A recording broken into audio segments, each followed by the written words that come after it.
نحمده ونصلي على رسوله الكريم. اعوذ باللہ من الشیطان الرجیم. بسم اللہ الرحمن الرحیم. فضائل اعمال. فضائل رمضان میں حضرت کعب رضی اللہ تعالی عنہ بن اجرا کہتے ہیں کہ ایک مرتبہ نبی کریم صلی اللہ علیہ وسلم نے ارشاد فرمایا کہ ممبر کے قریب ہو جاؤ. ہم لوگ حاضر ہو گئے. جب حضور صلی اللہ علیہ وسلم نے ممبر کے پہلے درجہ پر قدم مبارک رکھا تو فرمایا آمین. جب دوسرے پر قدم رکھا تو پھر فرمایا آمین. جب تیسرے پر قدم رکھا تو پھر فرمایا آمین. جب آپ صلی اللہ علیہ وسلم خطبہ سے فارغ ہو کر نیچے اترے تو ہم نے عرض کیا کہ ہم نے آج آپ سے ممبر پر چڑھتے ہوئے ایسی بات سنی جو پہلے کبھی نہیں سنی تھی. آپ صلی اللہ علیہ وسلم نے ارشاد فرمایا کہ اس وقت جبریل علیہ السلام میرے سامنے آئے تھے. جب پہلے درجہ پر میں نے قدم رکھا تو انہوں نے کہا کہ ہلاک ہو جائے وہ شخص جس نے رمضان کا مبارک مہینہ پایا پھر بھی اس کی مغفرت نہ ہوئی. میں نے کہا آمین. پھر جب میں دوسرے درجہ پر چڑھا تو انہوں نے کہا ہلاک ہو جائے وہ شخص جس کے سامنے آپ کا ذکر مبارک ہو اور وہ درود نہ بھیجے. میں نے کہا آمین.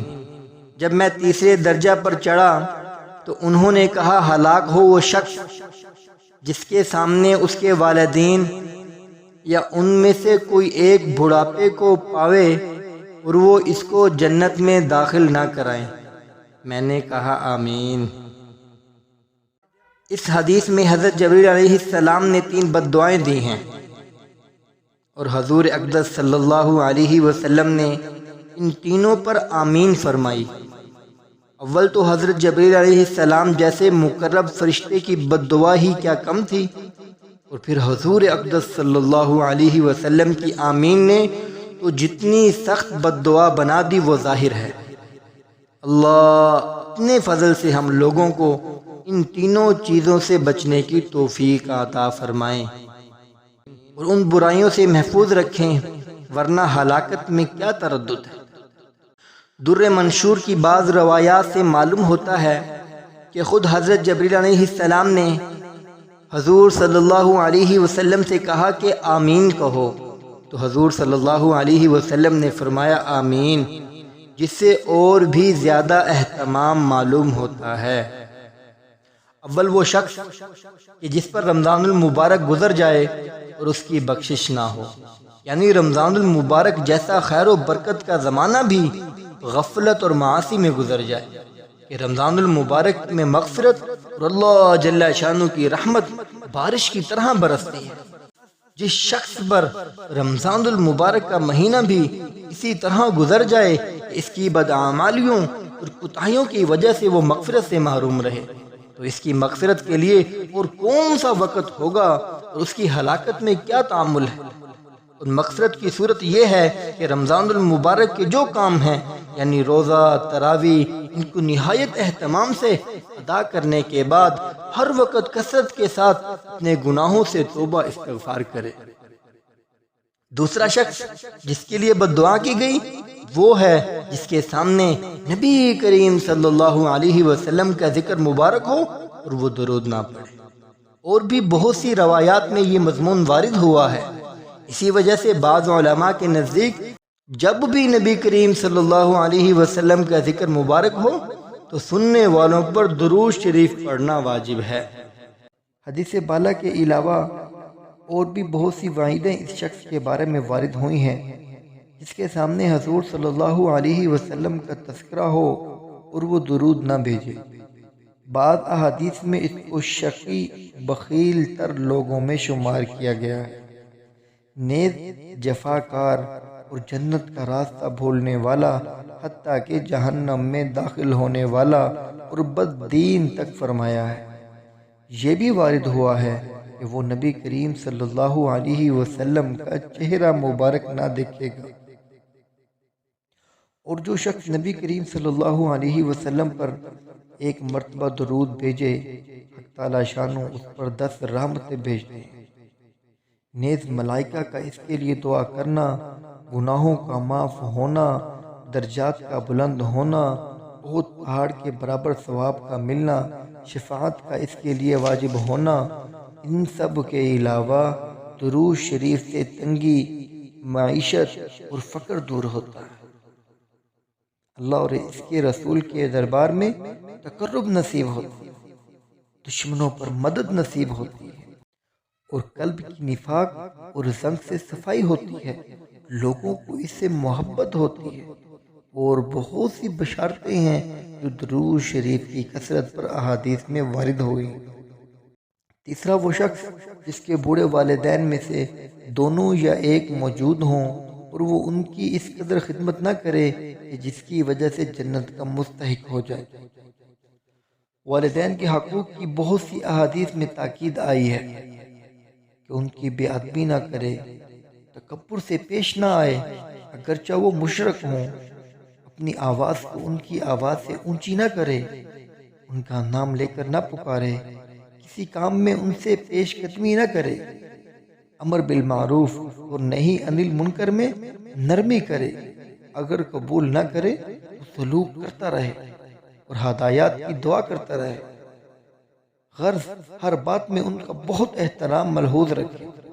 ایک روایت میں آیا ہے کہ جنت کے دروازوں میں سے بہترین دروازہ باپ ہے، تیرا جی چاہے اس کی حفاظت کرے یا اس کو ضائع کرے۔ ایک صحابی رضی اللہ تعالی عنہ نے حضور صلی اللہ علیہ وسلم سے دریافت کیا کہ والدین کا کیا حق ہے؟ آپ صلی اللہ علیہ وسلم نے فرمایا کہ وہ تیری جنت ہے یا جہنم ہے، یعنی ان کی رضا جنت ہے اور ناراضگی جہنم ہے۔ ایک حدیث میں آیا ہے کہ مطیع بیٹے کی محبت و شفقت سے ایک نکاح والد کی طرف ایک مقبول حج کا ثواب رکھتی ہے۔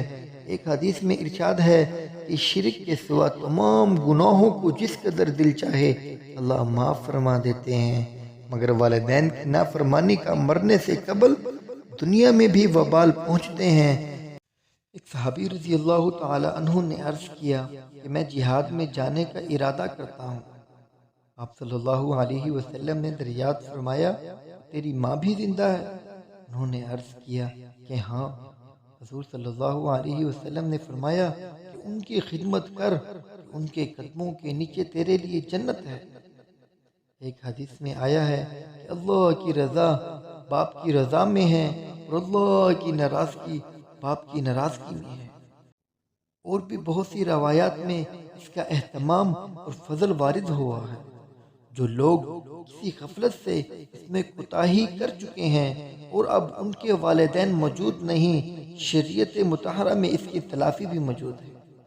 ایک حدیث میں ارشاد ہے کہ جس کے والدین اس حالت میں مر گئے ہوں کہ وہ ان کی نافرمانی کرتا ہو تو ان کے لیے کثرت سے دعا اور استغفار کرنے سے مطیع شمار ہو جاتا ہے۔ ایک دوسری حدیث میں وارد ہے کہ بہترین بھلائی باپ کے بعد اس کے ملنے والوں سے حسن سلوک ہے۔ میرے بھائیوں، بزرگوں، دوستوں، اللہ رب العزت ہم سب کو بھی رمضان المبارک پورا اہتمام کرنے کی توفیق عطا فرمائے۔ بس میرے بھائیوں، بزرگوں، دوستوں، اللہ رب العزت ہم سب کو بھی رمضان المبارک کا پورا اہتمام کرنے کی توفیق عطا فرمائے۔ یہ جو آپ صلی اللہ علیہ وسلم نے 3 بد دعائیں دی ہیں، اللہ رب العزت ہم سب کو بھی اپنے فضل سے ان سے بچائے۔ سبحانک اللہم و بحمدک نشہد ان لا الہ الا انت نستغفرک و نتوب الیک۔ سبحان ربک رب العزت عما یصفون وسلام علی المرسلین والحمد للہ رب العالمین۔ لا الہ الا اللہ محمد۔ برائے مہربانی چینل کو سبسکرائب کریں، بیل آئیکن کو پریس کریں، ویڈیو کو لائک کمنٹ اینڈ شیئر کریں تاکہ اور لوگوں تک پہنچتی رہے۔ جزاکم اللہ خیر۔